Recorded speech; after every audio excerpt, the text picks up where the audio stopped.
Pronto, pessoal. Então, nesse momento, nós estamos gravando, tá?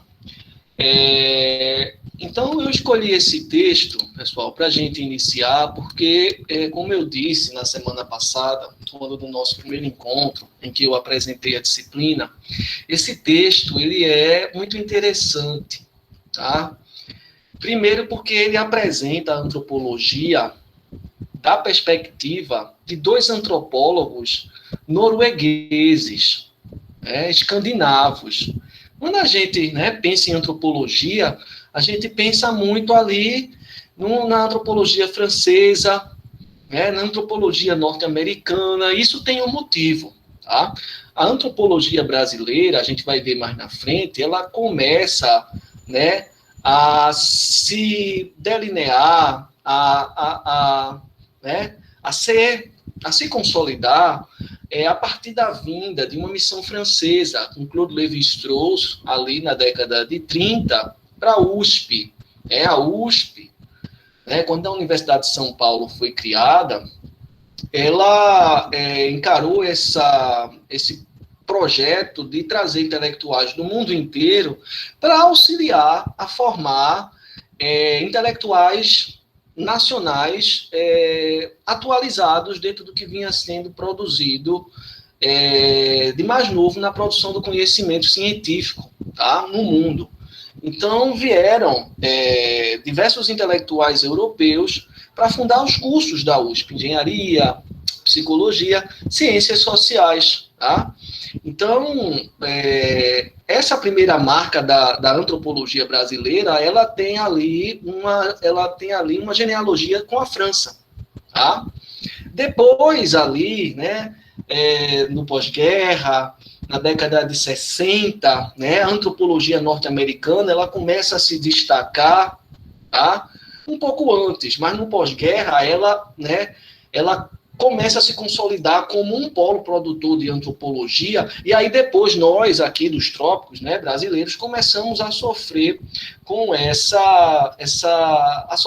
a experimentar essa influência norte-americana, tá? Vieram professores norte-americanos a ajudar a fundar as pós-graduações em antropologia no Brasil, a auxiliar na formação de antropólogos para trabalhar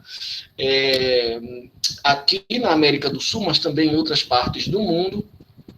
E voltando ao que eu estava dizendo, o que eu acho bacana desse texto que eu selecionei hoje, História da Antropologia, do Eriksen e do Nielsen, é que eles são antropólogos noruegueses, trabalham ambos na Universidade de Oslo, na Noruega. Então, eles são ali da Escandinávia, que é um bloco de países ali ao extremo norte da Europa, Noruega, Suécia, Finlândia. E é bem interessante o modo como eles apresentam a história da antropologia do ponto de vista de de intelectuais escandinavos, Como existe antropologia chinesa, existe antropologia na Rússia, existe antropologia que é produzida em diversos cantos do mundo, mas a gente fica muito focado na antropologia americana e francesa. Então, eu acho que esse texto ele é bacana por dois motivos. Primeiro, esse, que é um novo ponto de vista, uma forma, para a gente, para nós brasileiros, um novo ponto de vista sobre a história da antropologia, que a gente não está acostumado. Segundo, porque ele é um manual, não um manual, mas ele é um livro de história da antropologia que ele relaciona muito bem os eventos, os acontecimentos históricos, os acontecimentos socio-históricos com o desenvolvimento de temas e de teorias e métodos da antropologia, tá?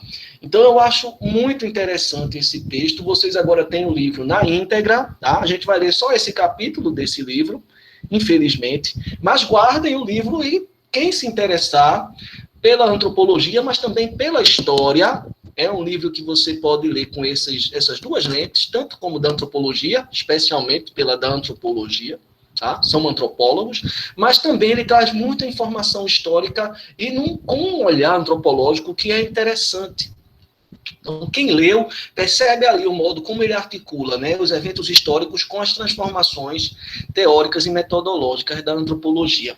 Como eu ia dizendo, pessoal,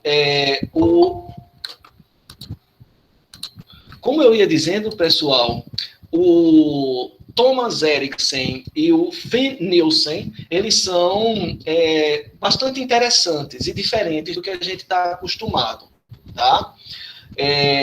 Além deles terem ali um interesse particular pela história da antropologia, né, eles têm também uma série de pesquisas e trabalhos antropológicos muito interessantes, tá? Justamente sobre culturas e povos que aqui no Ocidente a gente tem ali, digamos assim, pouca informação, não necessariamente pouca informação, mas que pela nossa própria formação, né, dentro dos padrões sociofilosóficos europeus, gregos, romanos, a gente desconhece. Né? Por exemplo, o Nielsen, eu estou olhando aqui na internet, em um outro computador, o Nielsen tem um trabalho super interessante, tá? Com um diálogo muito bacana com os eslavos, que são aqueles povos da Rússia, tá? Dos Balcãs ali, República Tcheca, etc. e tal. Então, eles têm trabalhos muito interessantes, especialmente, como exemplo, o Nielsen. Estou vendo aqui que ele tem etnografias na cidade de Leningrado, tá? Atual São Petersburgo, que eles têm também um trabalho muito interessante, como eu disse, nos Balcãs, né, tentando entender a cultura russa, que geralmente são temas que, para os antropólogos clássicos anglo-saxônicos, passaram assim despercebidos, ou seja, eles não se interessaram por esses temas. Então, eu espero que vocês tenham aproveitado e gostado da leitura, tá? Eu trouxe essa primeira imagem, pessoal, porque quando a gente volta para o começo do livro, né, do capítulo que nós separamos, quem leu vê que ele inicia situando o surgimento da antropologia a partir de alguns, né, eventos históricos, né, dando um contexto para a gente pensar como a organização social, o contexto social, né, do mundo em determinada época, contribuiu para fazer com que um grupo de intelectuais começassem a pensar questões que viriam a se tornar questões socioantropológicas, das quais nós hoje ainda nos debruçamos e produzimos conhecimento sobre. Tá? E ele começa a situar o surgimento da antropologia, olha ali, ó, entre as guerras napoleônicas e a Primeira Guerra Mundial. Tá? Não necessariamente a antropologia começou após as guerras napoleônicas, mas é a partir desse momento em que questões sociais, políticas, questões referentes ao o comportamento humano em grupo, ou seja, em sociedade, começam a chamar a atenção dos filósofos para que eles desenvolvam argumentos que vão dar base para o surgimento da antropologia como ciência. Tá? Como vocês devem saber, todas as ciências têm, né, uma genealogia, uma árvore genealógica com a filosofia. Tá? E aí uma coisa precisa ficar clara para a gente, pessoal. Tá? A gente agora, né, vocês entraram na universidade, o modo de produção de conhecimento da universidade é o conhecimento científico, né, que é um conhecimento baseado na racionalização de dados empíricos. Tá? Então, é com esse tipo de produção de conhecimento que a gente vai trabalhar. O que não quer dizer que não existam outras formas importantíssimas de se produzir conhecimento, como, por exemplo, a religião. A religião é uma forma de produção de conhecimento. Ela tem ali o dogma, que é uma verdade inquestionável, e a partir do dogma ela produz um conhecimento sobre o mundo. A ciência não trabalha com esse tipo de conhecimento. São conhecimentos diferentes. Não dá para a gente misturar o argumento do sistema científico de produção de conhecimento com o argumento do sistema de produção de conhecimento pautado num dogma religioso. Mas ambos são formas de se produzir conhecimento e se produz conhecimento. Tá? Nós temos a arte como uma forma de produzir conhecimento, nós temos a filosofia como uma forma de produzir conhecimento, e como uma filha rebelde da filosofia, nós temos a ciência. Tá?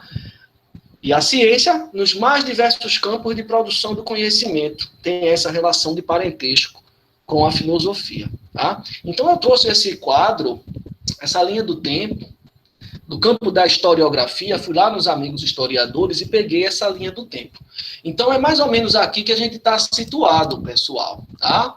Aqui, olha, Revolução Francesa, invasões napoleônicas, chegada da família real ao Brasil, né?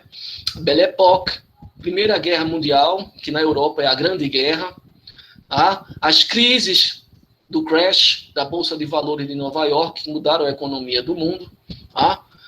O surgimento de regimes totalitários, como o socialismo real na Rússia e o nazismo na Europa, e na Alemanha, desculpem-me, Segunda Guerra Mundial, Guerra Fria, globalização. Então, quando a gente vai na ementa e vê antropologia contemporânea, ela é essa antropologia que está situada justamente aqui, na idade contemporânea em termos historiográficos. Tá? E aí é a partir daqui que vai nascer um campo fértil de produção de conhecimento socioantropológica, porque esse contexto, com essas revoluções, guerras, transformações, segunda revolução industrial, esses acontecimentos vão mudar a forma como nós nos relacionamos uns com os outros e como nós nos relacionamos com o meio ambiente e com o mundo à nossa volta. Então, é a partir disso, né, que dentro do campo da filosofia vai surgir um terreno fértil para que a antropologia se desenvolva como ciência, tá? Mas antes disso, nós temos algumas questões que precisam ser tratadas. Quando a gente fala de antropologia e antes disso de ciência, a gente tem que ter em mente esses dois marcos.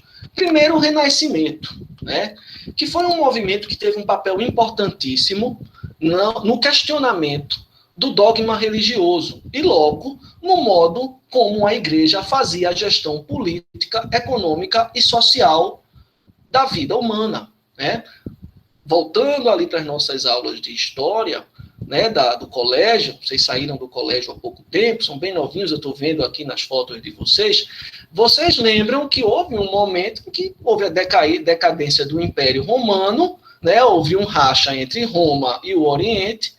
Então, a gente tinha o Império Romano na Europa, em Roma, e seu desdobramento em Constantinopla, ali na Turquia. E, a partir de então, o mundo, a vida social, era gerida pelo saber, né, pelo saber religioso. Então, o saber religioso produzia conhecimento que ia gerir a nossa vida. E o Renascimento ele teve um papel importantíssimo, para questionar essa lógica de produção de conhecimento do mundo, né? Então, a gente tem especialmente o paradigma heliocêntrico, que surge com Copérnico, que é o paradigma que vai dizer, olha, a Terra não é o centro do universo. O centro do universo é o Sol.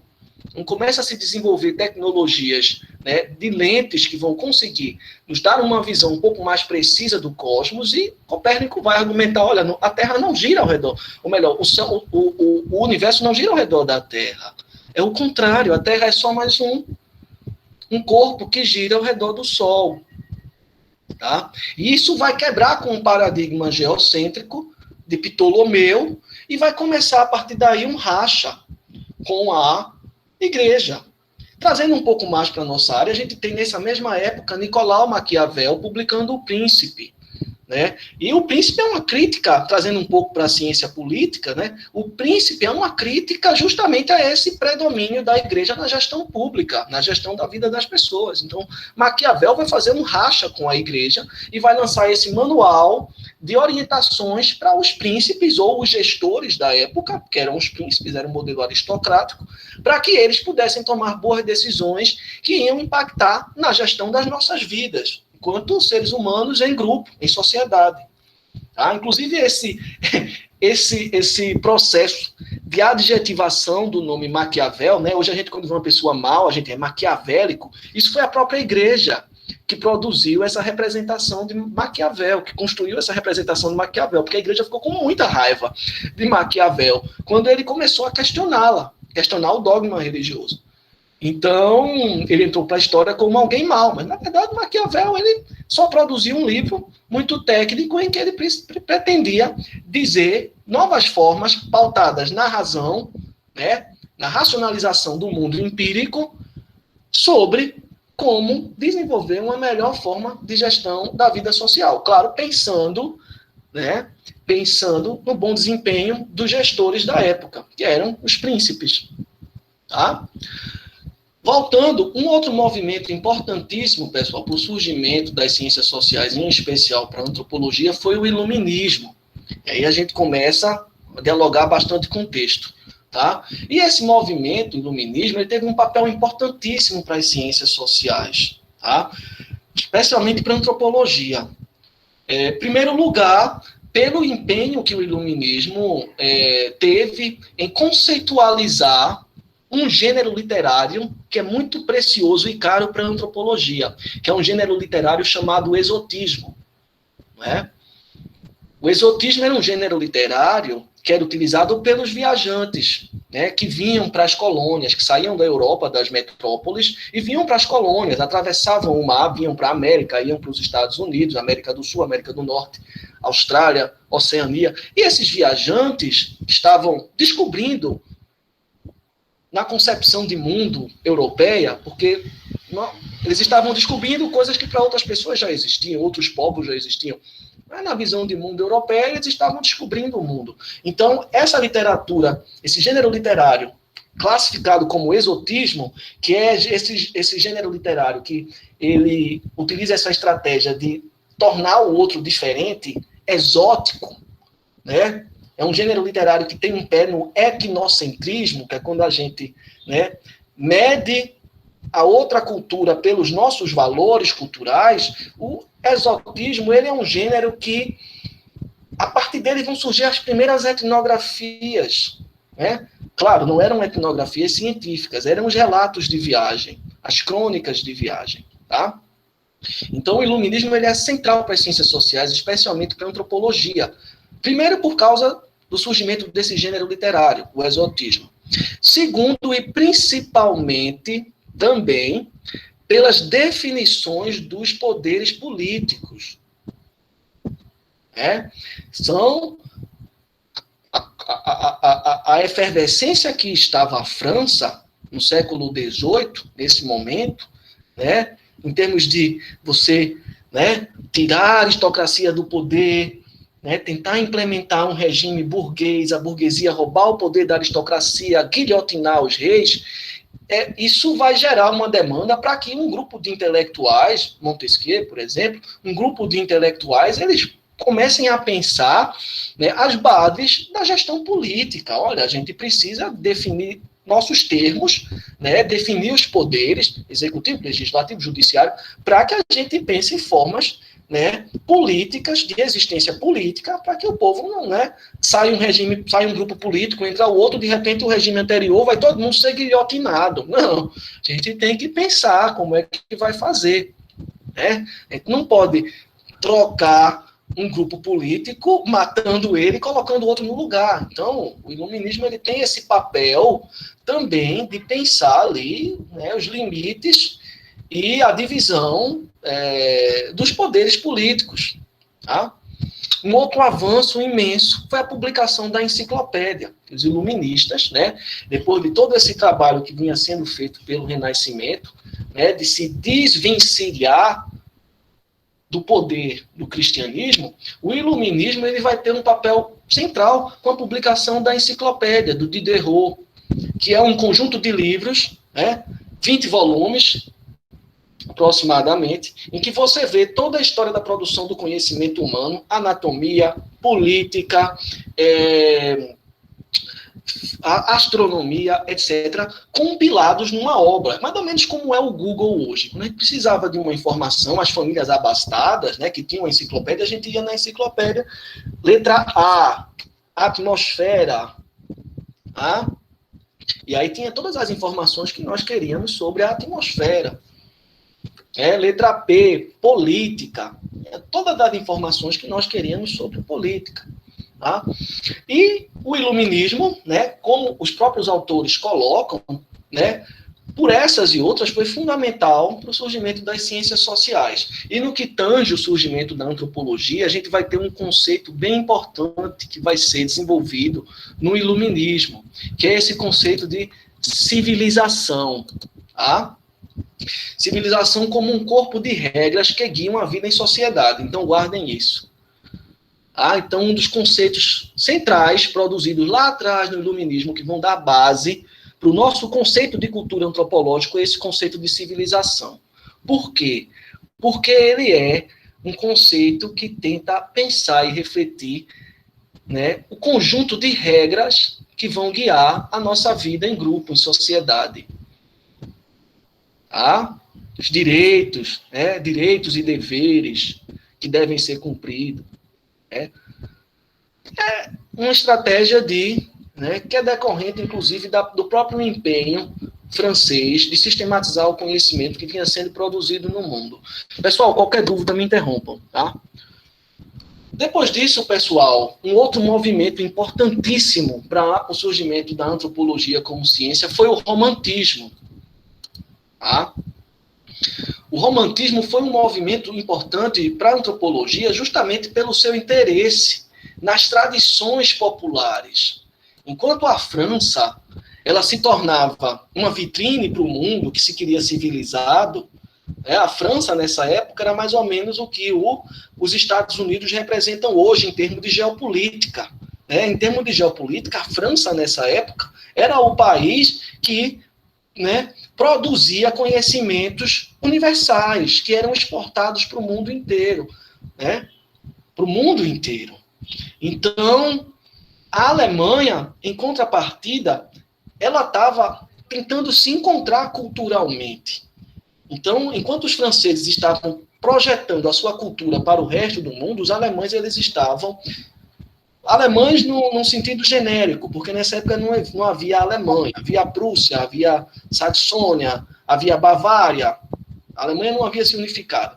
Então, o iluminismo estava trabalhando justamente nisso, em identificar os elementos culturais, iluminismo não, romantismo, em identificar os elementos culturais que iam auxiliar a fundar a identidade alemã, para futuramente a Alemanha conseguir sua independência, sua unificação.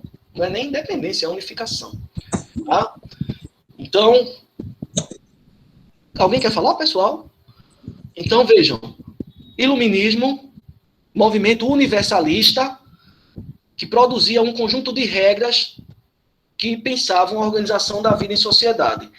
E o romantismo, um movimento alemão, do que a gente conhece como Alemanha hoje, que pensava a cultura popular alemã como uma ferramenta de construção de uma identidade de nação para essa colcha de retalho que era a Alemanha, ali entre 1750 e 1870. Tá? Então, o romantismo, ele produziu um conceito muito interessante, que é o conceito de culto, que é um conceito que vai justamente servir para se pensar essas particularidades, essas tradições populares, tá?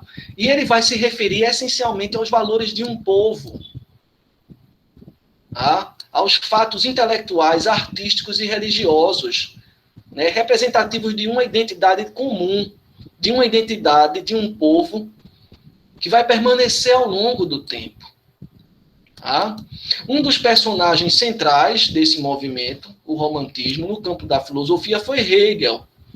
Friedrich Hegel, um filósofo importantíssimo, que teve muita influência sobre Marx, influenciou bastante Karl Marx, E o Hegel era muito interessante. O Hegel ele apresentou, a partir do idealismo alemão, uma das primeiras propostas para a gente pensar a história do pensamento humano, o idealismo alemão. Então, Hegel, ele pensava, olha, para a gente entender a história da humanidade, a gente precisa olhar o que os seres humanos produziram em termos de ideias. Tá? O que os seres humanos eles deixaram registrados através da literatura, da ciência, da própria religião, né, que a religião tem ali a base da religião é o conhecimento escrito através dos livros sagrados. Então Hegel dizia, para a gente pensar a história da humanidade, a gente tem que olhar para a história do espírito humano. Espírito humano no sentido de história do mundo das ideias, em termos, né, platônicos, né? Platônico vai separar o mundo das ideias e o mundo da vida, né? Ou seja, o mundo abstrato e o mundo material. Hegel ele vai olhar para esse mundo abstrato do conhecimento produzido a partir da literatura e vai dizer, olha, se eu acompanhar o que os seres humanos produziram de literatura, eu consigo ter ali um panorama da história do pensamento humano. Depois Marx vai virar isso de cabeça para baixo e vai dizer, não, Hegel não apresentou um modelo muito correto. Se a gente quer entender a história da humanidade, a gente tem que olhar para a história de como a humanidade se produz através do seu trabalho, através da sua força de trabalho, através dos meios de produção. Então, enquanto o Hegel estava te oferecendo ali um modelo para tu entender a história a partir da escrita, Marx dizia, olha, não, a gente tem que olhar para a história da humanidade a partir do que a humanidade produz, de como a humanidade trabalha materialmente o mundo. Então, Marx abre um leque, principalmente para a historiografia, para a gente olhar, né, a produção da história para além da escrita, bem além disso, mas esse não é o nosso ponto. Então, o conceito de civilização francês e o conceito de culto vai, né, servir para Edward Taylor, né, mais à frente, que é quando a antropologia se delineia como ciência, fundar o moderno conceito de cultura, né? E o que é o moderno conceito de cultura de Taylor? É justamente, né, todos esses elementos intelectuais, artísticos, religiosos que guiam um povo, que formam a identidade de um povo e que constroem um corpo de regras que vão, né, servir para a gente saber se comportar em grupo. Então Taylor juntou o conceito de civilização e o conceito de culto e desenvolveu a definição clássica do conceito de cultura, né, que vai sintetizar esses dois conceitos, definindo, né, a cultura como o conceito central da antropologia contemporânea. A gente vai falar disso daqui a pouco. Então, esses movimentos, pessoal, esses movimentos intelectuais, né, que estavam acontecendo, romantismo, iluminismo, renascimento, né, somados a esses eventos históricos, como a Revolução Francesa, foi um marco na história da humanidade, como a Grande Guerra, que é a Primeira Guerra Mundial, que também foi um marco na história da humanidade, especialmente a Revolução Industrial, mudou o modo como nós nos relacionamos com a natureza, o crescimento das cidades, urbanos industriais, reformas trabalhistas, a abolição da escravidão, a invasão da África e o imperialismo na África, todos esses movimentos, digamos assim, sociais, somados a esse terreno fértil intelectual que vinha sendo produzido desde o Renascimento, passando pelo Iluminismo e pelo Romantismo, contribuíram, né, para que o pensamento antropológico se fundamente, né, que ele surja, que ele tenha início, origem. Tá? E segundo os nossos autores de hoje, o Erikson e o Nielsen, a antropologia vai surgir como ciência exatamente nesse período, tá? Que junta esse contexto social com esse terreno fértil que vinha sendo produzido pelos intelectuais. Tá? E, bom, a antropologia surge como ciência nesse contexto de transformações e o antropólogo surge como um pesquisador que vai depender de dados detalhados sobre essa diversidade de pessoas e de culturas e de sociedades no mundo. E aí, com toda essa transformação histórica, né, revolução industrial, revolução das comunicações, revolução dos meios de transportes, né, se antes você pegava um barco ali no século XVIII, para atravessar o Atlântico você levava 3 meses, né? Com a revolução, segunda revolução industrial, você pegava um zeppelin, um dirigível, ou até mesmo um avião, né, hidráulico, daqueles aviões, primeiros protótipos que aterrissavam na água, e você se deslocava pelo mundo inteiro. Então, isso, né, vai apresentar para esse futuro cientista, o antropólogo, possibilidades de coletar os dados que ele tinha necessidade para pensar a diversidade cultural e para fundar a antropologia como uma disciplina acadêmica. Tá? Uma disciplina acadêmica. Né? Vejam só, a gente está falando nesse texto exatamente do momento em que a antropologia ela surge no meio de discussões filosóficas e, ao fim, ela se transforma numa disciplina científica acadêmica dentro da universidade. Tá? Então, o primeiro subcapítulo desse capítulo é justamente esse: evolucionismo biológico e social. Lewis Morgan, tá? Que é esse cidadão aqui, o Morgan. Nós vamos falar sobre ele. Então, o evolucionismo ela é conhecida, em termos gerais, como essa primeira corrente, né, de pensamento estritamente antropológica, que vai surgir a partir dessas discussões inauguradas pelo Renascimento, Romantismo e Iluminismo, e por esse contexto de época. Pessoal, qualquer dúvida pode me interromper, qualquer curiosidade, se quiserem acrescentar alguma coisa, tá? Como eu disse a vocês, a minha proposta de aula é exatamente assim, aulas expositivas em que eu falo como se estivesse numa conferência e vocês me interrompem quando tiverem dúvidas, tá? E se ficarem com vergonha, mandam por e-mail que eu tiro as dúvidas, tá? Então, nós temos aqui agora o primeiro movimento tipicamente antropológico, tá? E o evolucionismo, tá certo, Heloísa? E o evolucionismo, ele vai ser o típico evolucionismo antropológico, ele surge ali no século XIX, né? 1850, 1860, e ele vai surgir, né, a partir, primeiro, da experiência do colonialismo na África, tá? Quando a Europa vai traçar um programa de colonização da África. Esse programa é conhecido como imperialismo, porque é quando os impérios europeus vão estender suas fronteiras e ampliar suas áreas de influência, e eles vão para a África fazer isso, porque a África, de todos os continentes, ainda nesse momento de 1860, ainda não havia, digamos assim, um Estado-nação forte. Havia uns estados, não os estados, mas os príncipes tribais, etc., os clãs e as frátrias tribais, conceitos que nós vamos falar mais à frente. Então, era um continente que, quando comparado, né, à Europa, aos Estados Unidos, que já tinha ali máquinas de guerra, tecnologia de produzir máquinas de guerra, era um continente vulnerável.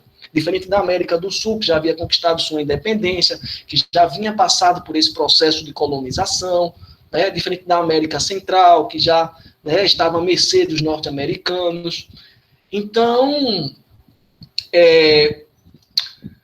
o evolucionismo ele vai surgir justamente para tentar atender essa demanda, em alguma medida, de produzir teoria para essa empresa colonial do século XIX, conhecida como imperialismo, e também pela influência de Charles Darwin. Né? Charles Darwin, com seu livro Origem das Espécies, né, vai ser um marco também que vai influenciar a antropologia. Mas como? Charles Darwin era naturalista, biólogo? Sim, mas o Charles Darwin publicou como naturalista e como biólogo, mas ele chamou a atenção de um filósofo chamado Herbert Spencer, né, que foi um filósofo que ele traduziu os argumentos de Darwin para pensar a sociedade. Então, o Spencer ele vai ser um personagem fundamental para a antropologia e para o evolucionismo, porque o Spencer ele vai criar essa filosofia chamada darwinismo social. Né? E o darwinismo social ele vai partir do pressuposto que as sociedades, assim como os organismos vivos, elas evoluem. Elas evoluem e ficam ali à mercê de uma coisa chamada seleção natural. Os mais fortes e os mais aptos sobrevivem, os que têm maior dificuldades para se adaptar padecem, morrem. Tá? Então, o argumento base do darwinismo social é de que os seres humanos, eles possuem uma série de argumentos comuns, uma unidade psíquica e biológica. Mas, apesar disso, eles não se encontram no mesmo estágio de desenvolvimento.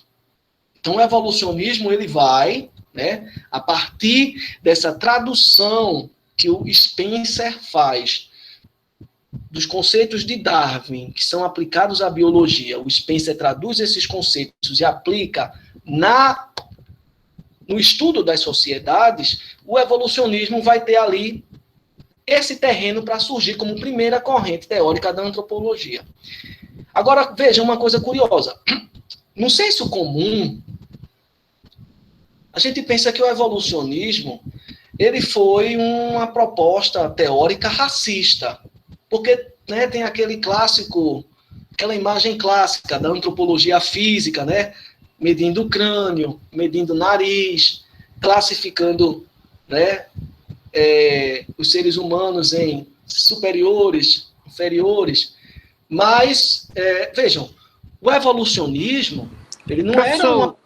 Oi, por favor, diga. Sobre sobre essa visão preconceituosa do evolucionismo e tal, eu estava pensando aqui na perspectiva do Lombroso, né?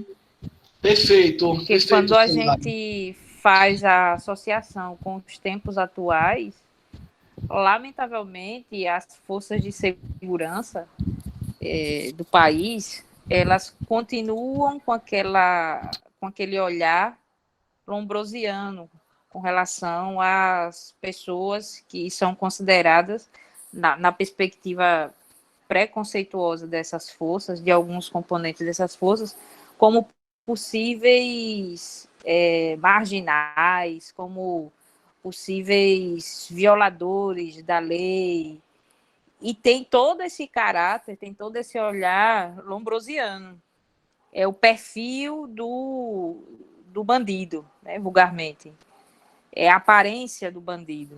Então, se a gente faz uma alusão para os dias atuais, infelizmente esse olhar lombrosiano ele permanece premente no dia a dia, no nosso dia a dia. E eu tenho certeza que aqui na turma, se não existem vítimas diretas desse olhar, mas certamente tem vítimas indiretas, né? É um vizinho, é um conhecido, é um parente. Então, só para colocar a questão, professor. Obrigada. Obrigado você, Sinara. A Sinara, ela trouxe um exemplo muito interessante. Tá? Cesare Lombroso, ele era um antropólogo forense, um criminalista italiano de Torino, uma cidade que fica no extremo norte, já fazendo fronteira ali com a Suíça, com a França, por ali. E Cesare Lombroso, ele como criminalista, ele produziu todo um argumento pautado nas teorias raciológicas e eugenistas de que era possível, a partir de características físicas, você delimitar a índole de uma pessoa. Então ele dizia, olha, essa pessoa tem um nariz mais achatado, essa pessoa é um possível criminoso. Eu medi o nariz de centenas de milhares de criminosos e todos os criminosos, por coincidência, têm um nariz mais achatado ou um nariz mais aquilino. Estou dando um exemplo sem pensar muito. Eu fui lá no Museu de Medicina, da Faculdade de Medicina de Turim, quando eu estava fazendo um estágio em Roma, né? Fiquei 1 ano e alguns meses lá em Roma, então eu fui lá na Faculdade de Medicina de Turim, onde tem lá o Museu Cesare Lombroso, que foi onde Cesare Lombroso ensinou e desenvolveu suas pesquisas. Então ele tinha uma coleção de crânios imensa, que ele media os crânios para justamente argumentar isso. Agora, curioso, no final da vida ele renegou tudo isso, viu, Sinara? No final da vida ele reconheceu que essa teoria não tinha base, tá? Não tinha base de veracidade, no sentido de que você não pode delimitar a índole de uma pessoa por características físicas. E como a Sinara falou, aqui no Brasil a gente sofre muito com isso, né? Quem está acompanhando, quem acompanha em termos de conhecimentos gerais, a história do Brasil, sabe que a gente tem um certo tipo de preconceito mesmo, né? Quando a gente olha, né, para essas ações da polícia no Rio de Janeiro, né, que muitos inocentes morrem, a gente entende que ali é um cenário de guerra e que a polícia é militar, ou seja, ela é treinada justamente para a guerra, mas a gente também fica triste porque a gente vê que não tem ali uma sensibilidade que diga assim, olha, na favela não só tem criminoso, é como se você pegasse o perfil, né, as características físicas de uma pessoa que mora na favela e dissesse, essa pessoa é um possível criminoso. Então, a gente está um pouco atrasado, sim. Até o César Lombroso reconheceu que isso não se aplica. E, em algumas situações, parece que a gente vê o contrário, inclusive aqui no Brasil. Mas o que eu quero dizer, Sinara, é que os evolucionistas não caminharam para isso. Vejam isso que eu selecionei. Olha, os evolucionistas, eles partiam do pressuposto de que todos os seres humanos eram iguais, psicologicamente e biologicamente. Os eugenistas, como César Lombroso, não.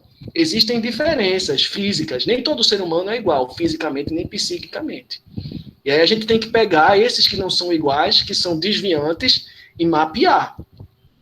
Mas vejam, o evolucionismo não era uma teoria racista. Não. Para os evolucionistas, segundo Erikson e Nielsen, os seres humanos possuíam uma série de elementos comuns, uma unidade psicológica e biológica. Mas, apesar disso, eles não se encontravam no mesmo estágio de desenvolvimento cultural, social e tecnológico. É esse mas que contribui para a gente ter essa ideia equivocada de que os evolucionistas eram racistas. Tá? Não. A única coisa que eles estão dizendo, olha, não existe esse negócio de raça inferior nem raça superior. Não. Todas as raças, né? Todos os seres humanos, eles têm a mesma disposição cognitiva, psicológica e fisiológica, biológica. A diferença é que uns estão mais evoluídos em termos de produção tecnológica e de instituições sociais do que outros. E essa é a base do evolucionismo. É sutil a diferença, mas faz toda a diferença. Então, por favor, não reproduzam mais essa ideia de que os evolucionistas eram racistas ou não. O fato é que eles, antropologicamente, não eram racistas. O que eles previam era isso. Olha, os seres humanos, eles têm a mesma unidade psicológica e biológica. O que muda é o grau de evolução cultural, social e tecnológica que eles estão. Aí você tem uns mais evoluídos, como a Europa, que já desenvolveu uma indústria, já desenvolveu tecnologias que te permitem voar de um continente a outro, e existem seres humanos que nem desenvolveram o Estado ainda. Como os povos indígenas, por exemplo, daquela época, que eram, né, sociedades em que o Estado era ausente. Ou seja, em termos de culturais e tecnológicos, eram, entre aspas, inferiores. Tá? Então, a ideia sustentada pelos evolucionistas era de que a ideia sustentada por eles de que o princípio da unidade psíquica da humanidade se fundamenta na ideia de que os seres humanos nascem com as mesmas ferramentas mentais, né, tornou-se a base de um método antropológico chamado de método comparativo, que o Erikson e o Nielsen vão dizer. Eu já vou ler o chat, tá? Então, nesse momento, né, do começo do surgimento da antropologia, o que eles iam comparar, em termos de sociedades, ia ser justamente as diferenças culturais, para compreender o grau de evolução que os grupos humanos estavam. Então, os evolucionistas diziam, olha, uma vez que nós somos todos iguais enquanto espécie humana, um aborígene lá da Oceania, lá da Austrália, ele é igual a um europeu lá da Inglaterra, em termos de faculdades psíquicas, mentais e fisiologia, né? Eles são iguais. A diferença é que eles estão em estágios socioculturais diferentes. E aí o que a gente vai comparar, né? Por exemplo, o método comparativo na antropologia, o que a gente vai comparar é essa diferença cultural, em que uma cultura, segundo o argumento dos evolucionistas, é mais evoluída do que outra. Tá?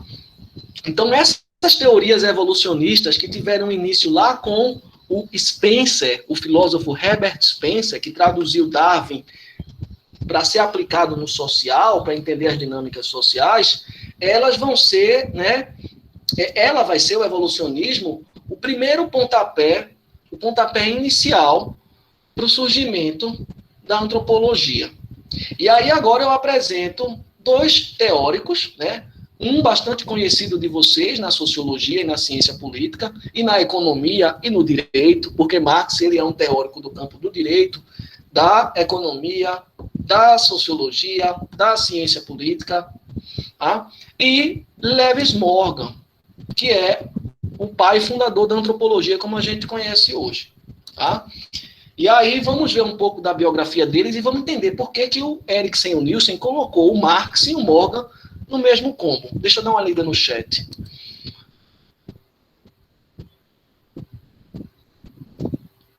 Ótimo, o Marcos falou que ia perguntar isso, sobre eugenia. Eugenia, Marcos, era uma escola tá, das ciências naturais, né, que é um mix ali da biologia, da fisiologia, que eles eram um tipo de engenharia genética, né? Era a ciência que estudava modos de purificar as raças. Tá? Sobre a questão interessante, deixa eu ver o que a Vanessa disse. Sobre uma questão interessante sobre a informação. Já não acabaram indo morar nessas localidades e acabaram não morando.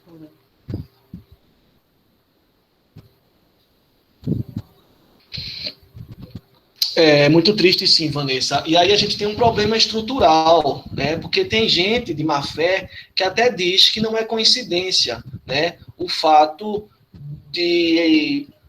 dos presídios estarem cheios de afro-brasileiros, afrodescendentes, né? E ainda tem pessoas hoje em dia que tentam associar a questão da africanidade a um desvio de caráter.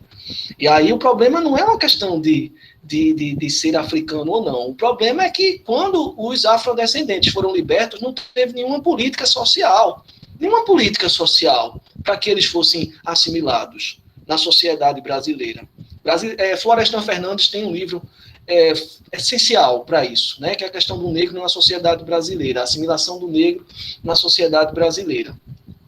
Que ele vai tratar justamente disso. Não houve política nenhuma.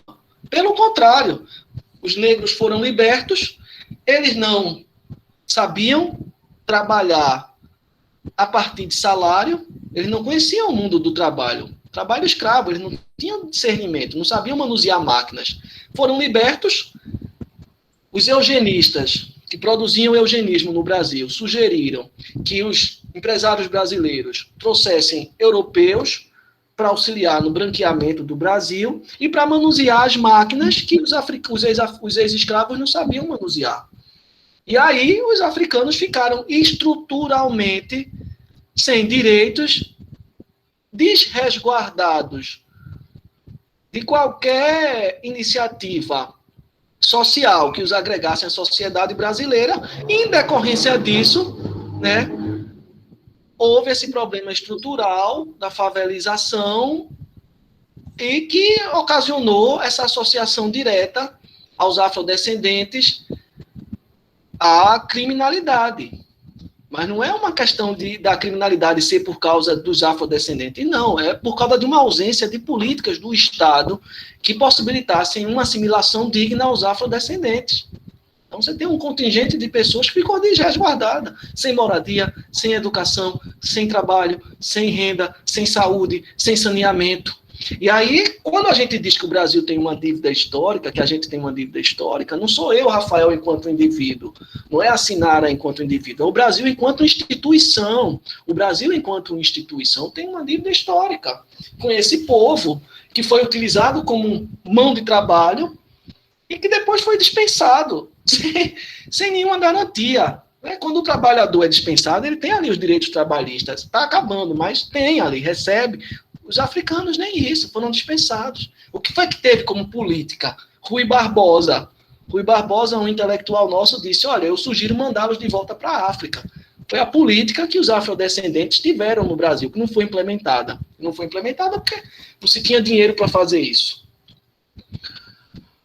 Bom, pessoal, vamos voltar, tá? Então vamos ver o exemplo de Morgan, que é o pai fundador do evolucionismo e o pai fundador da antropologia. Então Morgan, né, Morgan ele tinha um interesse particular pelos sistemas de parentesco. Tá? Morgan, ele, durante muitos anos, desenvolveu trabalho de campo. Ao contrário do que se diz, os evolucionistas não eram todos antropólogos de gabinete, não. Os evolucionistas, muitos deles, fizeram trabalho de campo. Morgan é um exemplo. Morgan sempre foi uma pessoa muito comprometida e preocupada com os direitos dos povos nativos da América. Tá? Morgan ele foi um defensor ferrenho dos povos indígenas, um crítico ferrenho da expansão dos Estados Unidos para o oeste. Vocês sabem, os Estados Unidos era ali Washington, Mississippi, New Jersey, Nova York, e o resto era tudo México. Depois os Estados Unidos invadiram o México todo e chegou até o Pacífico. Os Estados Unidos eram um pedaço de terra no Atlântico. E na corrida para o oeste, ele invadiu todo o México, tomou todas as terras do México e dos povos indígenas e foi bater lá no Atlântico. Né? Las Vegas, Los Angeles, são nomes, inclusive, remanescentes das terras do México, que foram abocanhadas pelos Estados Unidos. Então, vejam, Morgan ele sempre foi um defensor dos povos indígenas norte-americanos. Percebam que o evolucionismo ele é muito mais... tem muito mais especificidades do que vocês conhecem. Não é assim, era uma antropologia de gabinete e uma antropologia, não. Racista, não. O evolucionismo não tem nada a ver com isso. Eles tinham argumentos que contribuíram em alguma medida para que se implementassem algumas políticas com viés racista, mas que eles não defendiam esse viés. Tá? Então, Morgan ele foi um pensador muito interessante, tá? Que teve esse compromisso, tá? Com os povos indígenas norte-americanos, e ele tem 2 livros muito interessantes, tá? Que é esse, Sistemas de Consanguinidade e de Afinidade, tá? Em que ele vai falar das diversas formas de parentesco que a gente conhece, né? O parentesco pelo sangue e o parentesco por afinidade, tá? E aí ele vai delimitar o parentesco como um tema antropológico, tá? Ele vai ter um livro também muito interessante, chamado Sociedade Antiga, tá? Em que ele vai procurar realizar uma síntese, um resumo, né, de toda a sua obra, e aí é onde ele vai contribuir para o evolucionismo, e até hoje essa discussão vai render. Nesse livro, Sociedade Antiga, ele vai argumentar o seguinte, olha, observando toda a variedade de cultura humana, né, observando os povos nativos norte-americanos, né, eu pude observar que a espécie humana ela se divide em 3 grandes estágios de evolução cultural: a selvageria, a barbárie e a civilização. Tá? E cada estágio desse vai ter 3 subestágios. Ou seja, para a selvageria, você vai ter 3 subestágios de selvageria, para a barbárie, 3 subestágios, e para a civilização, 3 subestágios também. Tá? E aí, como Morgan vai identificar, medir o grau de evolução cultural das sociedades? Em outras palavras, como Morgan vai medir qual sociedade é selvagem, qual sociedade é bárbara e qual sociedade é civilizada? É simples. Morgan ele vai utilizar principalmente critérios técnicos, ou seja, Morgan ele vai olhar para a produção material das diferentes sociedades, e a partir do grau de sofisticação da produção material, ele vai argumentar. Esse grupo, ele é bárbaro e está caminhando para a civilização. Ou esse grupo é selvagem e está preso no segundo estágio de selvageria, ou seja, ainda falta ele avançar ali bastante para se tornar bárbaro e no futuro, quem sabe, se tornar civilizado. Então, com né, essa ideia, ele ia olhar na produção material das sociedades e classificá-las como selvagem, bárbaro e civilizado. Por exemplo, os selvagens, eles eram, né, dentro dessa terminologia de Morgan, caçadores e coletores. Os bárbaros já tinham desenvolvido a agricultura. E a civilização era identificada quando a sociedade já tinha desenvolvido um Estado, né, com poder político, separado do poder religioso, e se urbanizado, ou seja, desenvolvido tecnologias de bem-estar, desenvolvido tecnologias de, digamos assim, dominação do meio ambiente. Mas uma coisa, pessoal, vocês não podem tirar de mente, tá?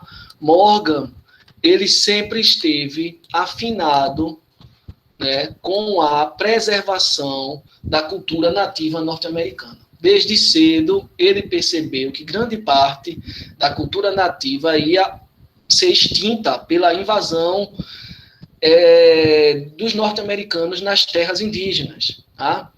E ele tinha esse empenho de documentar, de registrar a cultura desses povos, para preservar, em alguma medida, essa diversidade cultural. Tá? E aí, semelhante a Morgan, se a gente lembra quando eu falei de Hegel, semelhante a Morgan, Marx, apesar de não ser um antropólogo, mas de hoje está contribuindo muito para a antropologia, sendo atualizado, questionado e utilizado para a antropologia, Marx tinha um argumento que era bem ali semelhante ao que os evolucionistas estavam utilizando. Por quê? Segundo Erikson e Nielsen, né, esse modelo de Morgan, né, da gente olhar, né, a diversidade cultural a partir da produção material, ele também era utilizado por Marx. Não assim, utilizado por Marx, porque os dois eles tinham combinado, trocavam. No fim da vida de Marx leu Morgan, tá? E começou a trabalhar em cima das teorias do Morgan. Mas eles, mesmo sem estarem trabalhando juntos, eles tinham uma perspectiva muito parecida. Marx ele é muito conhecido por ter desenvolvido esse método, materialismo histórico, que é justamente uma crítica ao idealismo alemão. Então, Marx, né, criticando Hegel, Marx vai dizer, olha, a história da humanidade ela é melhor aferida, melhor mensurada quando a gente olha para a produção material da humanidade, e não quando a gente olha a produção intelectual. Se a gente olha só a produção intelectual, a gente não vai poder pensar a história a partir do surgimento da escrita. Então, quando a gente olha a produção material, a gente pode pensar a história bem para antes da escrita. E pode, inclusive, né, pensar o modo como o mundo do trabalho pós-industrial se organizou, que é a grande contribuição de Marx para a sociologia. É olhar as transformações do mundo do trabalho, sair do regime feudal, entra no regime capitalista, né? Então, para quem está lendo Marx, ou quem já leu, né? Então, vejam, Morgan, sem conhecer o trabalho de Marx, ele estava, né, traçando esse argumento sobre a evolução cultural a partir da produção material. E Marx, a partir da produção material, estava também revolucionando a história e a sociologia. Então, estou vendo aqui pontos importantes, tá, pessoal? Porque nem não dá para a gente falar sobre tudo, mas eu estou separando o que se aproveita para a gente não dissipar muito.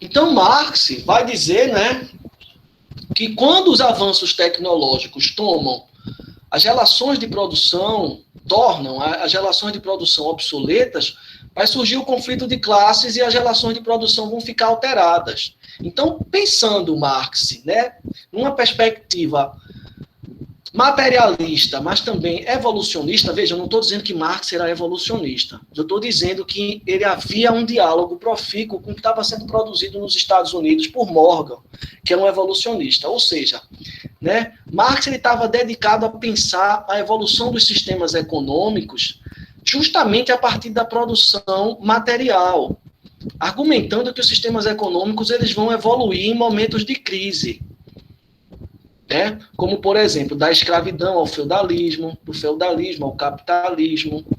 E ele vai fazer isso olhando a produção material também. Então, essas questões, né, elas vão estar também dialogando com o que vinha sendo produzido, pela antropologia. Tá? E, semelhante a Morgan, mas dadas as suas peculiaridades, né, é possível argumentar, né, que tanto Morgan como Marx, apesar de não se conhecerem, eles estavam empenhados, né, de forma semelhante a tentar entender a transformação das sociedades humanas. Morgan, do ponto de vista cultural, né, Morgan ele pegava a produção material humana para tentar entender a evolução cultural, e Marx ele pegava a produção material humana para tentar entender a transformação do mundo do trabalho, ou seja, dos regimes econômicos, escravidão, feudalismo, capitalismo. Tá? Então, o que é que o Erikson e o Nielsen está dizendo aqui quando ele coloca Morgan e Marx? Tá? Ele está dizendo, olha, eles são, em termos históricos, um marco de surgimento das ciências sociais.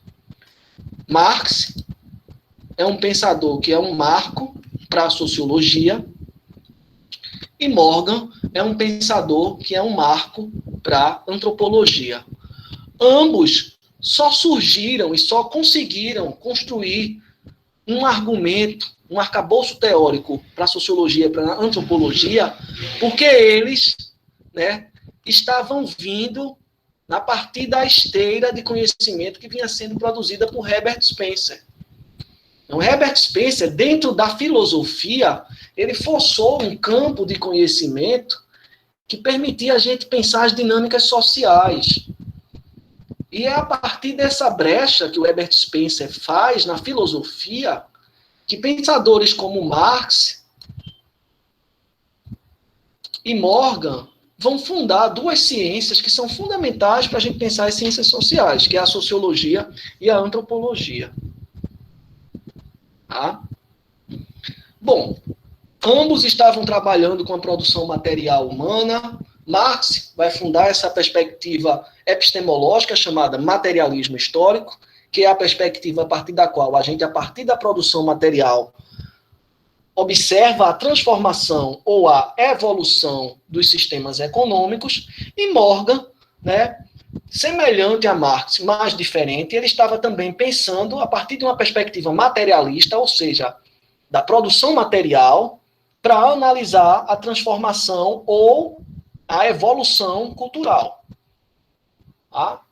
Então, né, o Erikson e o Nielsen, eles estão devagarinho apresentando para a gente, né, como dentro da filosofia surgiram as ciências sociais, né, como dentro das ciências sociais a sociologia começa a se delinear a partir das contribuições de Marx, e a antropologia começa a se delinear a partir das contribuições de Morgan.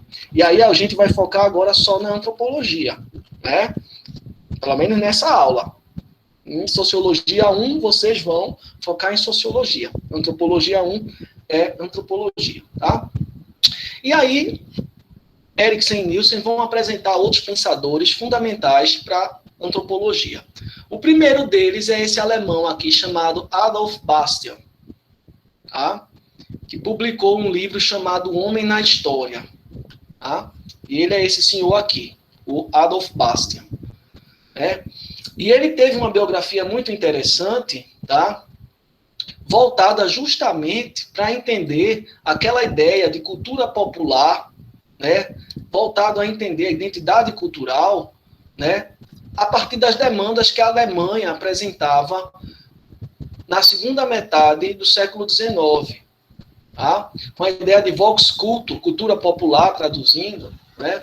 O Morgan ele vai ser um dos marcos para a antropologia, porque justamente ele vai, né, associar cultura à identidade de um povo. como a gente viu lá em cima, tá? Isso começou no romantismo, né? E aqui tem os seus desdobramentos. Por isso que eu iniciei mostrando a importância do romantismo, do iluminismo e do renascimento, tá? E aí, como antropólogo, tá? Um dos primeiros antropólogos, um dos primeiros interessados no comportamento humano e na diversidade cultural e nos arranjos culturais como organizadores do comportamento humano, tá? O Bastian, ele vai influenciar um antropólogo chamado Herder e um outro antropólogo que a gente vai ver bastante chamado Boas. Tá? E uma das principais contribuições do Bastian e desse grupo de antropólogos alemães, o Bastian ele era alemão, assim como o Herder e o Boas fugiu do preconceito por ser um alemão judeu para os Estados Unidos, mas era alemão. Eles vão fundar uma corrente fundamental, que é o difusionismo e o particularismo cultural. Em que consiste o difusionismo? Né? Bem, os evolucionistas, eles diziam que todas as culturas, elas tinham um objetivo comum, que eram passar pelas 3 fases de evolução e chegar à civilização. Tá? E que haviam culturas que eram selvagens, outras bárbaras e outras civilizadas. Tá? O difusionismo ele vai dizer assim, olha, com que base você está dizendo isso? Você está dizendo isso com qual base? Com base, né, você compara objetos de fontes e origens diferentes. Você pega objetos que foram produzidos há 2000 anos atrás, você pega objetos que foram produzidos agora, contemporâneo, e vai fazer uma grande síntese histórica, argumentando que existem culturas que são mais civilizadas do que outras. Não é mais interessante a gente ver como determinados objetos, né, ou formas de produção características de cada cultura, elas se difundem no lugar do mundo e a gente tentar encontrar traços semelhantes, ao invés de ficar procurando traços diferentes para argumentar que existem culturas mais evoluídas que outras? Então, esses 3 alemães, eles vão ajudar a fundar essas 2 correntes. O difusionismo, que parte da ideia de que as culturas trocam elementos umas entre as outras. Então, é difícil a gente isolar as culturas como se elas, né, engessá-las, civilizadas, bárbaras, selvagens. Não. As culturas, elas trocam elementos. Não tem como a gente delimitar numa escala, né, o grau de selvageria, o grau de civilização, porque as culturas estão trocando, se apropriando de elementos culturais. Né? Então, mais interessante do que a gente argumentar que existem culturas selvagens, bárbaras e civilizadas, é a gente ver os interstícios, como elas estão trocando elementos culturais, se apropriando de elementos culturais uma das outras, e se transformando. Né? E o Boas teve um insight, uma reflexão muito interessante, também crítica ao evolucionismo, que é a ideia do particularismo cultural.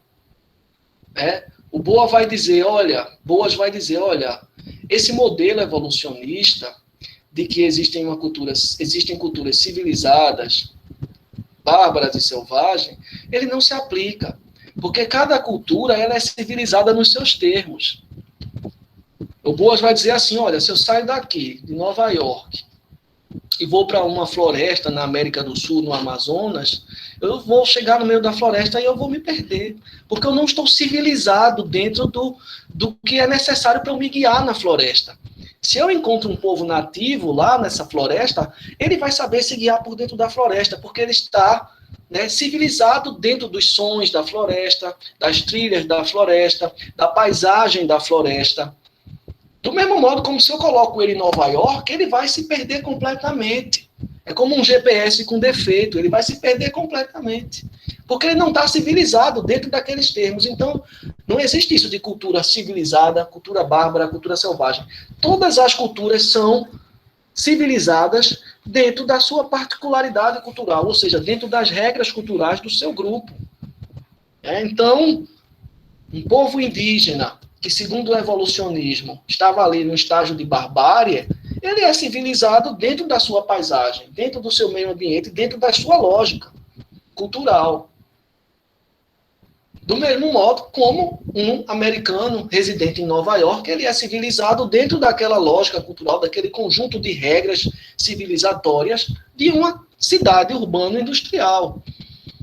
A gente vai falar sobre isso com mais calma, né, depois que a gente estiver lendo. Né? Tem 2 textos do Boas, que o Boas vai destrinchar essa ideia, que é muito interessante. Esse primeiro texto de hoje é uma coisa mais geral, para a gente se apropriar desses temas e depois destrinchá-los. Tá? Então, aqui, olha, a gente já viu 3 correntes: o evolucionismo, o difusionismo, uma outra corrente de pensamento antropológica. Tá? O evolucionismo ele vai dizer que as culturas evoluem. Os difusionistas vão dizer que as culturas trocam entre si. Elas evoluem também.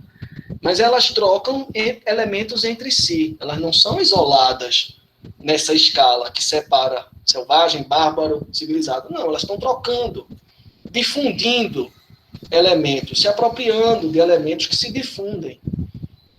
E aí, se a gente consegue mapear essa difusão, a gente consegue comparar de uma forma mais modesta, mais precisa. O particularismo já vai romper com essa ideia de evolução, no sentido de dizer, olha, as culturas não estão evoluindo até chegar na civilização, porque cada cultura ela é civilizada nos seus termos, ela é civilizada dentro da sua lógica. Tá? Inclusive, essas correntes, especialmente o particularismo cultural, elas vão antecipar um conceito que a gente conhece bastante, que é o relativismo cultural, que é justamente isso. Né? O Boas vai dizer assim, olha, a gente não pode pensar que as culturas elas evoluem todas seguindo o caminho da civilização. Ele vai dizer, civilização é relativo. Civilizado é um conceito relativo. Cada cultura é civilizada nos seus termos. Então, essa ideia de que, né, as culturas caminham da selvageria para a barbárie, para a civilização, isso é relativo. Por que, Boas? Porque cada cultura é civilizada dentro da sua particularidade histórica, dentro das suas lógicas locais. Então, essa ideia de civilização é relativa. Essa ideia de evolução é relativa. Tá? São conceitos que a gente vai ver mais na frente a fundo. Hoje a ideia é apresentar correntes e apresentar conceitos. A partir da próxima aula é aprofundar em cada uma das correntes com seus conceitos, tá? Mas olha, isso tudo ainda não era antropologia, tá? O Morgan, quando ele desenvolve esse argumento, né, essa teoria, o evolucionismo, ele está inaugurando um pensamento antropológico.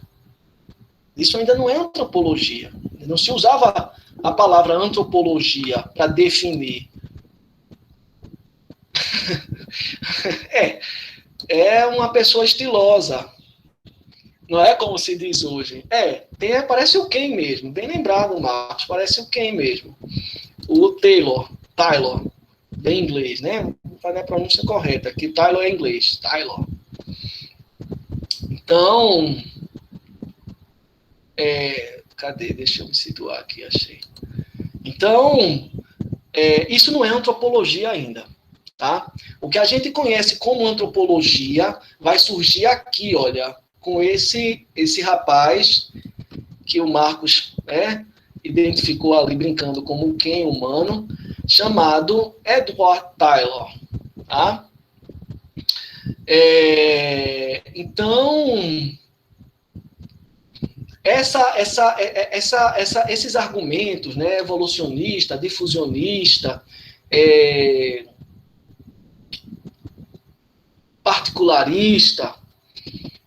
particularistas, eles vão começar a delinear, né, problemas, questões, hipóteses que iam culminar no surgimento da antropologia como a gente conhece hoje. E aí o surgimento da antropologia como conhece hoje, o surgimento da antropologia e a antropologia como a gente conhece hoje, a gente deve a esse cidadão aqui, o Edward Taylor, tá? E o Edward Taylor, como eu disse há alguns minutos atrás, ele se torna uma figura central para a antropologia propriamente dita, porque ele vai desenvolveu o conceito central da antropologia, que é o conceito de cultura. As ciências têm os seus conceitos fundamentais. Qual é o conceito fundamental da sociologia? Sociedade. Qual é o conceito fundamental da economia? Produção. Produz. Produzir a natureza, aí tem um valor do trabalho envolvido, etc. e tal, mas tudo se desdobra a partir desse conceito-chave, produção. Qual é o conceito-chave da ciência política? Política. O conceito-chave da antropologia é a cultura, que é o que nos define enquanto seres humanos e o que nos separa da natureza. A cultura, a gente reflete sobre o que a gente fez, a gente pensa, aprimora, a gente cria um conjunto de regras de comportamento, a gente cria regras para o que comer, quando comer, né? A cultura é o que vai nos diferenciar dos animais, porque é o que vai colocar limite aos nossos instintos. Então, Taylor, ele vai ser um dos fundadores da moderna antropologia, porque ele vai delimitar o conceito fundante da antropologia, que é o conceito de cultura. Ele era utilizado de forma muito pouco sistemática, né? Mas vejam, o Taylor também ele não vai abrir mão do esquema evolucionista. Vejam, Taylor ele vai propor um esquema evolucionista que lembrava o esquema do Morgan. Tanto ele como o Morgan, eles acreditavam que o melhor modo da gente ver a evolução cultural, ou a diferença cultural nos termos de hoje, era a partir da produção material. Era a partir da produção material que a gente vai classificar os estágios da evolução cultural humana. Mas ele tinha um elemento diferente do Morgan, né? Taylor ele não vai se interessar por parentesco. Ele vai se interessar por outro tema, que é o tema dos sobreviventes culturais. Ou seja, ele vai se interessar pela dinâmica de assimilação de povos que não estavam ali inseridos na lógica das sociedades urbanas e industriais europeias. Ele vai olhar como esses povos que estão fora desse bojo, eles vão assimilar esses elementos, né, dessas sociedades urbanas e industriais. Só que ele não vai desenvolver estudos sistemáticos. A grande contribuição dele, que faz a gente ver um avanço em relação ao Morgan, é que ele tem ali uma preocupação que mais tarde a antropologia vai procurar entender, que é o modo como a interação entre diferentes culturas promove a assimilação de elementos culturais. Tá? Ele não vai se dedicar a isso, mas ele vai dizer, olha, isso é um excelente tema de estudo. Ou seja, como os traços culturais sobrevivem à globalização e como as diferentes culturas assimilam a lógica ocidental do mundo globalizado. Mas isso ele não vai desenvolver. Isso é um interesse que ele vai colocar ali, que é interessante, mas que só muito tempo depois a antropologia vai começar a se debruçar. Tá? Na verdade, isso é um tema de estudo de antropologia 2. Tá? Mas percebam que grandes questões da antropologia já vinham sendo colocadas ali. Né? Então, segundo os nossos autores, Eriksen e Nielsen, a principal contribuição de Taylor foi justamente, como eu disse, a sistematização do conceito fundante da antropologia, que é o conceito de cultura. Tá? Então, como eu disse, Taylor vai pegar aquela ideia francesa de civilização, que é o conjunto de regras que organizam a vida em sociedade, e a ideia alemã de culto, que é todos aqueles elementos característicos de um povo, como religião, artes, conhecimentos, que são característicos da identidade de um povo. Taylor vai juntar esses dois conceitos, civilização e culto, né, e vai desenvolver esse conceito de cultura, que é aquele todo complexo, que inclui conhecimento, arte, crença, moral, lei, costumes e qualquer outras características decorrentes de hábitos adquiridos por meio da convivência e da educação, que faz com que um ser humano se torne membro de uma comunidade ou de uma sociedade. Então, quando o Taylor ele define o conceito de cultura como esse conceito fundante, central para a antropologia, é aqui que nasce a antropologia.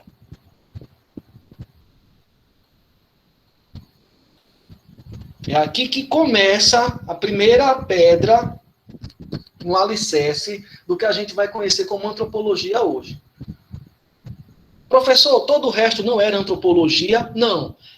Eram pensamentos, reflexões que ali estavam no campo da história, no campo da biologia, no campo da psicologia, que vão sendo trabalhados até ficarem ali no campo da sociologia e no campo da antropologia. E aí surge, em termos de marco que marca, né, a história da antropologia, ali surge, né, em termos de marco, a pedra, a base, a primeira pedra no alicerce da antropologia enquanto ciência. Tá? Então, nesse primeiro momento, os antropólogos eles vão se ocupar em buscar, né, fazer grandes sínteses, né, de esquemas evolutivos unilineares, ou seja, que iam de uma linha da selvageria até a civilização. Todas as culturas seguiam essa escala até chegar no grau de civilização, com a intenção universalista nas pretensões, ou seja, partindo do pressuposto de que todos os seres humanos tinham essa unidade psíquica universal, tá? E tentando documentar a grande variação sociocultural humana. Então, nesse primeiro momento de surgimento da disciplina, que é a fase inicial da antropologia, a grande preocupação é essa: olha, os seres humanos, eles têm características universais, psicológicas e fisiológicas, né? Mas apesar disso, eles têm culturas diferentes. E aí nós vamos comparar essas diferenças culturais, com o argumento de que, por mais diferentes que as culturas sejam, justamente por causa dessa unidade psicológica e física, elas caminham para o mesmo ponto, ou seja, a civilização. Agora tem um problema, né? A grande maioria dos antropólogos, nesse momento, eles coletavam seus dados através justamente dos administradores coloniais, dos missionários, dos oficiais de administração da metrópole, das pessoas que se deslocavam da Europa para os lugares exóticos. Ou seja, eles utilizavam dados secundários, que, como a gente conhece, né, dados de segunda mão, ou seja, eles esperavam que os dados chegassem até eles. Especialmente esse último evolucionista que nós vamos ver, que é o James Frazer. Como a gente viu, isso não é uma regra. Morgan mesmo fez muito trabalho de campo. Agora, ele fez trabalho de campo ali num lugar, e quando ele ia construir a sua síntese, né, sobre a origem da humanidade e sobre a cultura humana, ele ia buscar dados secundários de outras regiões do mundo. Então, é por isso que se critica. Como você consegue argumentar que todas as culturas estão caminhando para um único lugar se você só conseguiu fazer trabalho de campo e analisar a fundo uma única cultura? Porque eu peguei dados secundários de outros viajantes e eu vi que há semelhanças.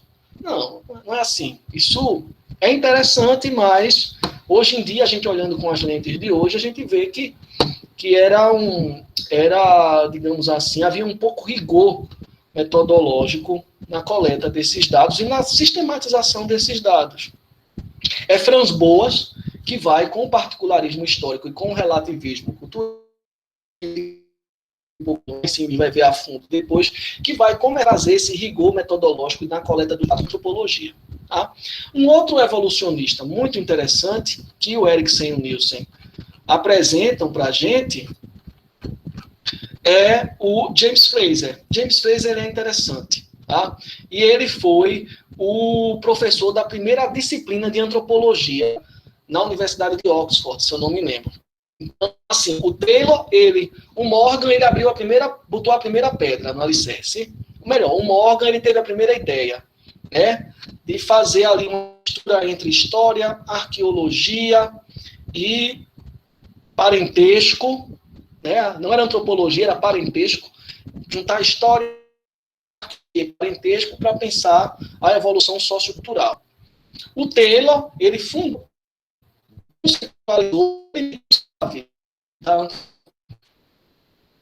mas é o Fraser que vai contribuir para nos currículos acadêmicos. Tá? E o Fraser, ele tem um livro muito bacana, muito erudito, chamado O Ramo de Ouro, tá? Que fez o prefácio do Argonautas do Pacífico Ocidental, do Malinowski.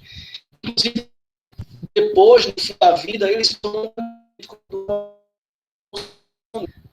com as ideias que nós estamos desenvolvendo. Ele é muito interessante, porque uma investigação comparativa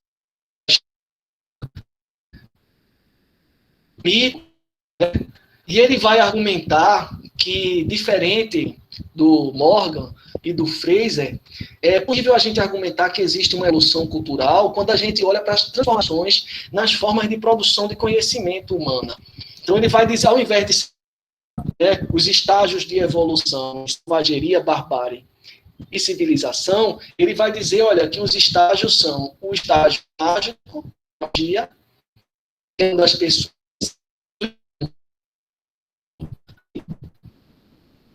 a magia, né, de feitiçaria na natureza,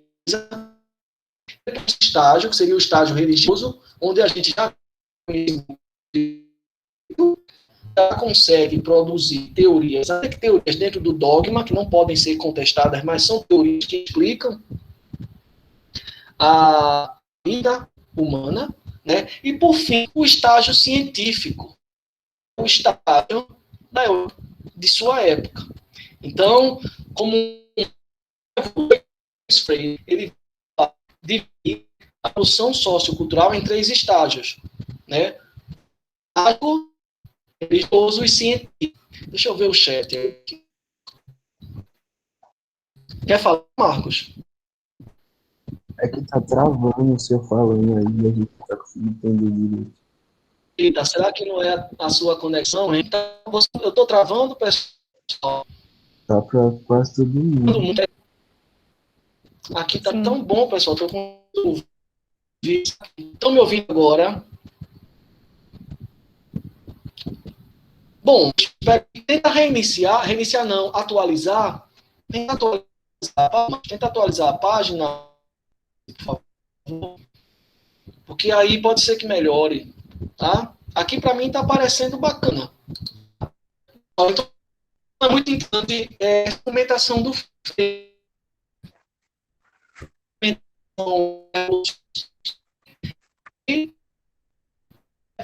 né? As formas de explicar o mundo a partir do conhecimento mágico, depois do conhecimento religioso e, por fim, do conhecimento científico. O argumento é o mesmo. A humanidade atravessa as 3 a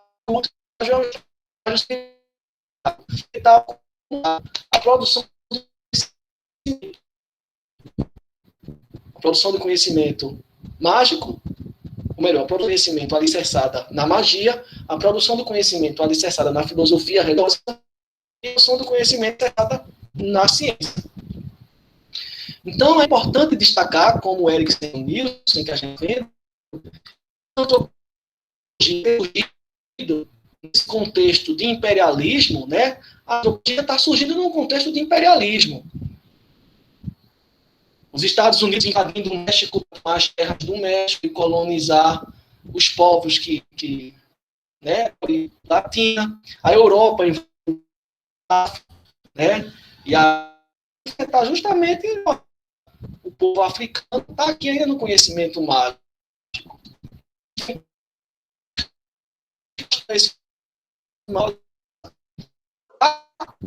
Professor? A ciência e deve levar a ciência para todos os outros povos. Oi, Marcos. Tá travando muito ainda aqui para os colegas. A gente tá entendendo quase nada. queria sentir os colegas. O que é que os colegas estão achando? Também estão sentindo isso? Tá Todo mundo? cortando Coloca no muito aqui chat. também. Quer dizer que tá travando. Então, eu vou Aqui iniciar. também. Aqui também Assim, tá aqui tá igual. bom. Eu vou Aqui também, professor. só um minuto. Fiquem aí, por favor.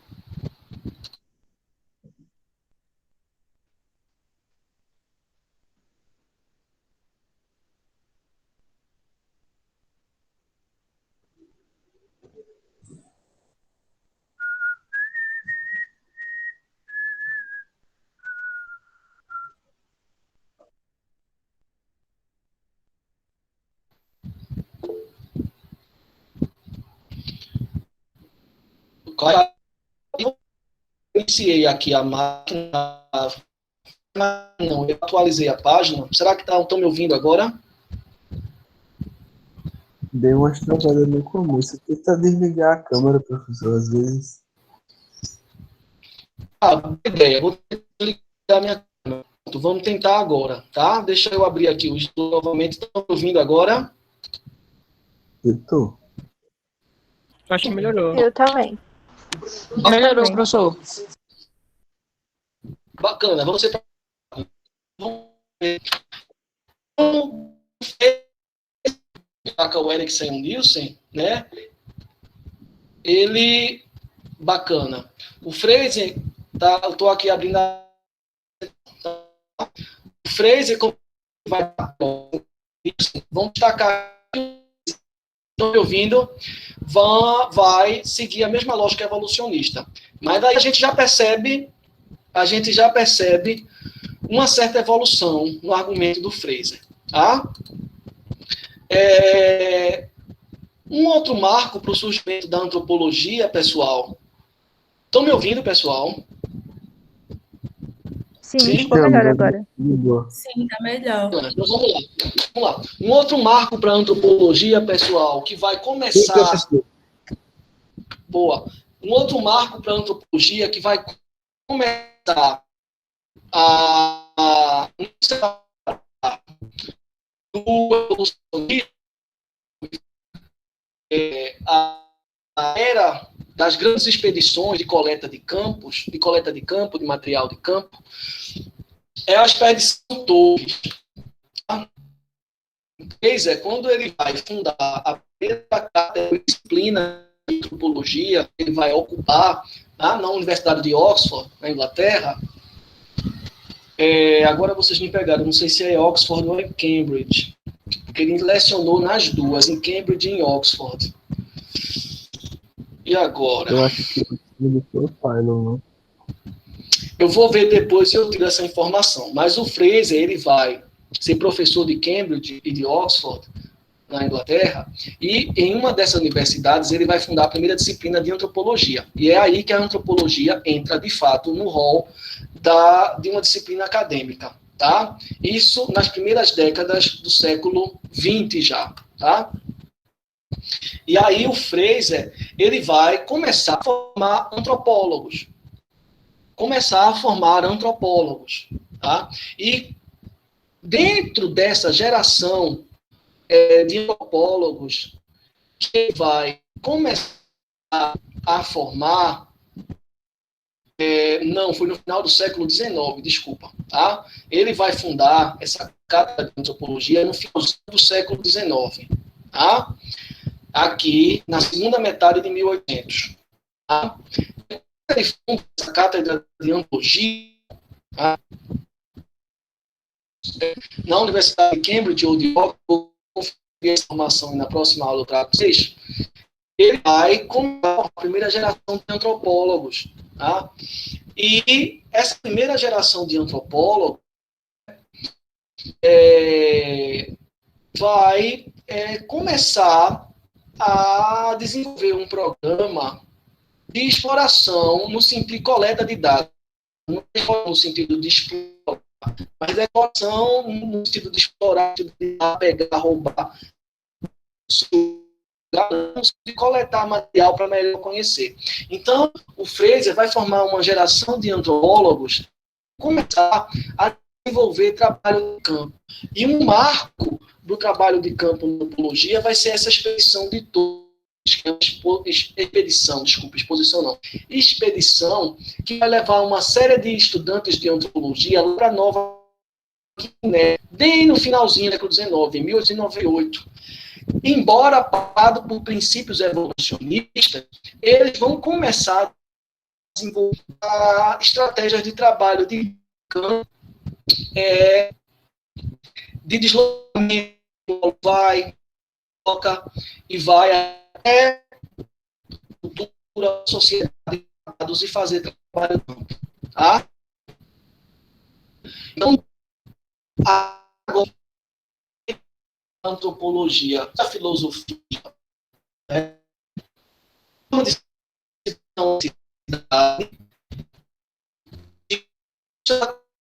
Essa Professor, tá travando muito. Não sei o que dizer. Porque é a primeira vez que está acontecendo. É a primeira vez que está me acontecendo. Eu nunca imaginei. Professor, tá difícil para acompanhar aqui, viu, também. Faz um bom tempo que o senhor está falando e eu não estou conseguindo compreender.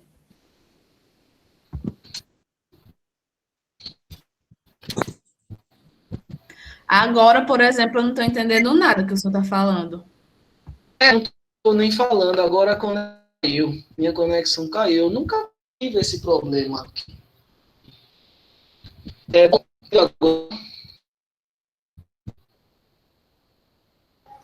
Eu achei até que era minha internet.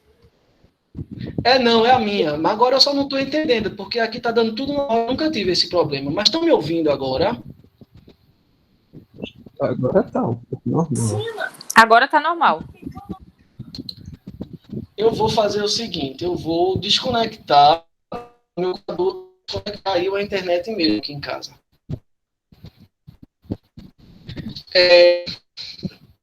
Pessoal, vamos fazer vou tentar continuar. Se esse cara está falando, aí a solução que eu tenho é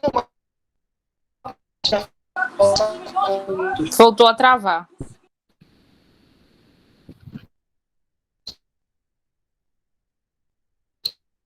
fazer assim. Estão me ouvindo agora? Estão ouvindo?